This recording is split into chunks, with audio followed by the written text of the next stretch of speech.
Hi, I'm Eric Schudiske. I'm founder of S2S Public Relations. You're watching Founders Live, and this is Fast Track PR. Over the next 12 months, we'll be talking about PR for startups. Specifically today, we want to start you off right and get you the 3 things that you should do right now. But before we get there, we're going to do a few other housekeeping measures, including why PR. Talk a little bit about PR, and before we get to the 3 things you should do right now, are you ready for PR? I want to give you 4 check boxes to see if you can check those boxes to see if you're ready for PR. But before we begin, a special thanks to Gunther Group for the video assist here. Great to have partners in crime. So, what is PR? How do we begin there? So PR is really your soft power. So it's difficult sometimes for founders and entrepreneurs to put the dollars and cents and the facts and figures behind PR because there is an intangibility to it. When you talk about soft power, it's really your reputation management. How can you control what people say and even believe about you? And that's where PR really comes into the equation. So besides controlling that narrative, owning your narrative, telling your story, being very proactive about carrying that out into the world, whether it's through your website, your business card, or through media releases, or through social media, all very important to control that narrative. Also, PR can help with your company valuation. Of course, before going out for seed funding or Series A funding, you want to make sure that you're registered on investors' radar. So to do that, we want to make sure we get media hits in relevant publications that we know that your investors are reading, watching, listening, seeing in their Twitter feed or seeing in their Facebook feed. So that's something that we can do, and we can give you the tools to do that too. You're also going to raise your executive profile through public relations. Now, as you build out the product that you're building, you're not just building one product, but you're building 2 products. It's not just what you have as far as your company, but it's also you and your identity.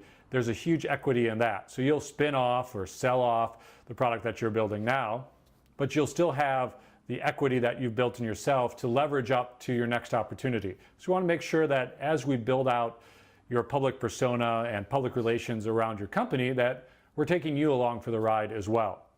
So in the industry, and of course the space that we're in, and I'm standing in Seattle, there's a premium on talent.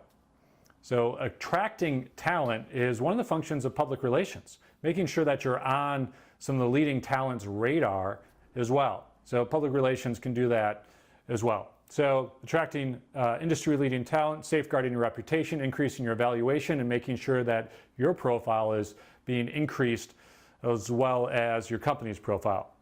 And of course, public relations, we want to increase your market share. We want to help you with acquisition and be really good friends with business development. So what's in your PR tool chest? So as we get to the 3 things that you should do right now in this video, we also want to make sure that you understand what you have at your disposal in your PR tool chest. So what you could do with a few keystrokes, a few emails, you could begin to reach out and negotiate media exclusives. And that's really the value that reporters deal in. They want to land exclusives. So if you can do some gentle outreach to some reporters that you may have already in your network and set up an exclusive for them, you're on the right track. And of course, stakeholder engagement. We want to build out these silos of stakeholders, and we want to make sure that we are very purposeful in our engagement with those stakeholders, whether they're your evangelists or your investors or your potential customer base. We want to make sure that we're very strategic in that. And of course, content placement. So in your PR tool chest, how can you place your content in the most valuable place for people to see it? Is it a Medium blog post, which we'll get to in just a little bit, a Medium article that you can publish yourself? And of course, position yourself, as we talked about, as a thought leader in your world. So this is taking yourself along for the ride with your company by positioning yourself as a thought leader.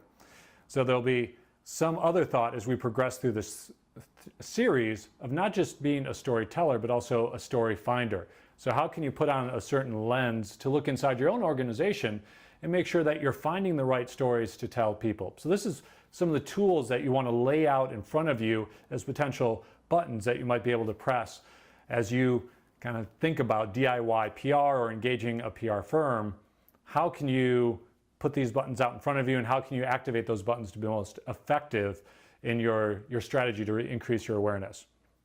So something as founders and a founder of a business myself, you want to be very budget conscious. So maybe you have $4 and you're thinking about PR. You're in the right spot. So if you have zero budget or zero-based budgeting, we're going to give you the 3 things that you should do right now. But first, before you begin to consider what to do right now, are you in the right spot to begin PR? There are definitely times for public relations, and there are definitely times where you want to make sure that you're more internally focused and make sure that public relations is something that's on the roadmap but isn't potentially activated right now. So are you pre-launch, launch, or post-launch? So here are the 4 items that you want to make sure that you have checked off the checkbox before you begin PR. Do you have a brand? So that's number 1. Do you have a brand it doesn't need to be in concrete, but it should be relatively solidified to make sure that when you go out into public, it's going to be stress test. So will it pass that stress test when it's out into the wide domain of the internet and of course online, and you're going to have some pushback. You're going to have people commenting about your vision. So will your brand survive that stress test? Do you have a product ready for launch? Now, important distinction there, it doesn't have to necessarily launch, it just has to be ready for launch, or a vision on what that product will be. So you can start seeding ideas, you can start seeding investment opportunities. So there's definitely pre-launch PR that's valuable, but do you have a product that's ready for launch? And here are 2 items that, even if you check the box on the first 2, so we're branded, we have a product, we're ready to go. You have a shop of 5 or 10 people. Do you have time to commit to a PR campaign? So if a PR practitioner or if a journalist emails you, can you respond in 20 to 30 minutes? This is a real test to ask yourself if you can pass, because you have to be responsive. One of the primary rules with dealing with a journalist is return emails, return calls, return texts, return tweets as quickly as possible, because you're not the only one they're reaching out to. If you're in a specific industry, they might be reaching out to 2 or 3 of your competitors. So you want to be first to return an email, a tweet. You want to be first to return any message that they might leave, whether it's a voicemail message or whatever. You want to just be there as quickly as possible. So can you pass that test? Are you too underwater with everything else? So there's another test. And oddly enough, do you have someone who's willing to talk to the media? This is something you might want to consider. And if not, is there a spokesperson that you can bargain with to be your spokesperson? And of course, timeliness will be important. Can they turn around a call or an email in 10 or 20 or 30 minutes? If it's more than that, you want to reconsider whether PR is right for you at this time. So, all right, your 3 must-dos right now. So as important as your business is, perhaps even more important is where does it fit in the larger ecosystem of all the other businesses that might very well be like it, your competitors. So you want to start setting Google alerts. Set Google alerts for, oddly enough, your name.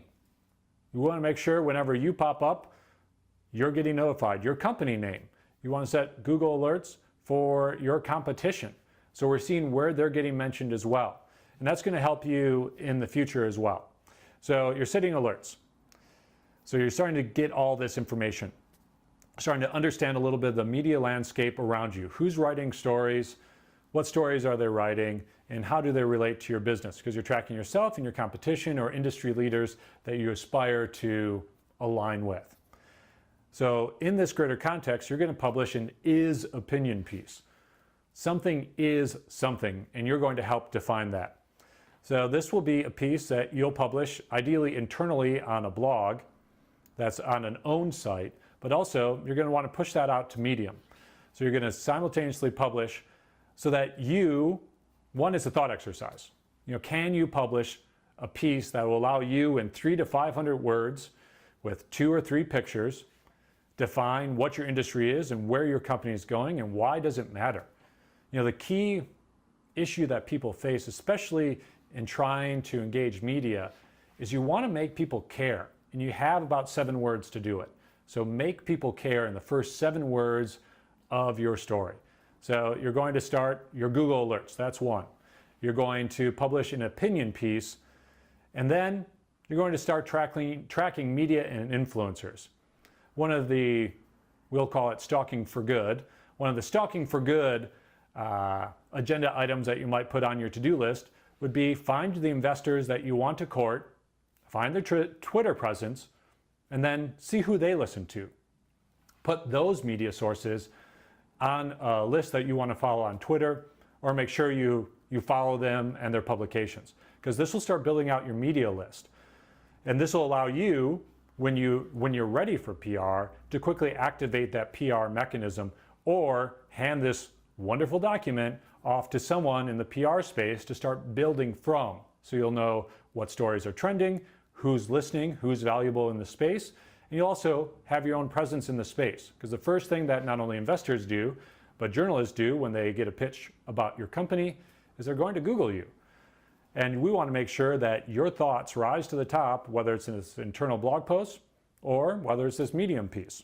And because I imagine that everyone who's watching this is a little bit of an overachiever, not just 3 things to do right now, but also a little bit of an extra credit piece, write a headline about your company.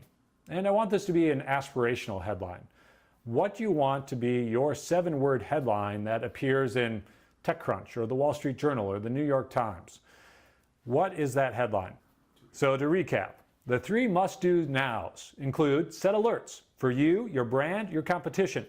Publish an is opinion piece. This will be optimized, use your keywords, make sure that it's narrow and deep, written at an 8th grade level, and of course 300 to 500 words. Don't set the bar too high. We want a very tight, very crisp piece, and include some pictures, 3 to 5 maybe, and links. Make sure that this is a little bit like Lewis Carroll in a rabbit hole. You're going to want people to be able to investigate if they're interested, so link off, ideally back to your site. And of course, track media and influencers. And here's the extra credit piece. You want to make sure that you write a headline, an aspirational headline about when you make the news in the Wall Street Journal or the New York Times or TechCrunch or GeekWire. When you make that headline, what does that headline say? So headlines are very tight. So 5 to 8 or 9 words, and that's it. So how do you make that headline? And it could be blank redefines blank, ushering in a new era of blank. So think about how your business can fill out that sentence and then use that as your North Star, so to say, as something that you tack towards. So bringing it back inside, if we're live, we'll be doing a quick Ask Me Anything. If we're not, feel free to shoot an email to Eric, E-R-I-C, at s2spr.com, and happy to advise. And again, thank you to the Gunther Group for the video. We'll talk soon.